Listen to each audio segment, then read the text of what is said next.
Hello everyone and welcome to another video episode of Bengal Bonsai. So today we are going to show you this tree which is called Strebulus asper. In Bengali it's called seorah and it's called and known as Strebulus asper in English. It's a very widely used tree in bonsai in the country of Indonesia. And the best part of this plant is like the tree leaves are very small, just like Chinese elm. It grows and adapts so beautifully to the Indian climate, and it gives a beautiful body structure and has quite an extensive, beautiful growth. It is it grows very strongly, and like just like ficuses it will grow. And the best part is like the branches are also, when it forms, are very flexible to wear, so you can give them a lot of twist and turns if required.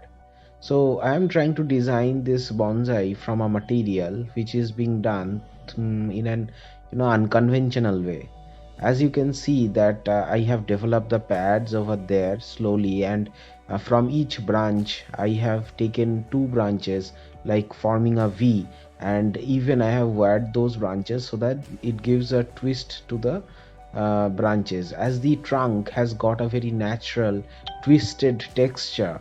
So I'm trying to give that kind of a texture and looks to the thinner branches as well. So you can see how we have chopped and created the branching patterns like in V format. From each branch we have cut it and chopped it into taking only two branches, so V everywhere in the tree. So you can see how we have wired and given directions to the thinner branches, and when it matures it becomes stronger and thicker. So here you see the nebari, which is also very nice. So it has got three beautiful roots and they look amazingly beautiful. And there are some dead wood that I am still working on in the front, and different parts I've kept so that the tree looks aged. This tree is designed in a very natural and an artistic way, and it does not fall under any of the traditional bonsai design conventions. You could term it an informal style, and the branching patterns and all have been arranged so that it matches that of the trunk line.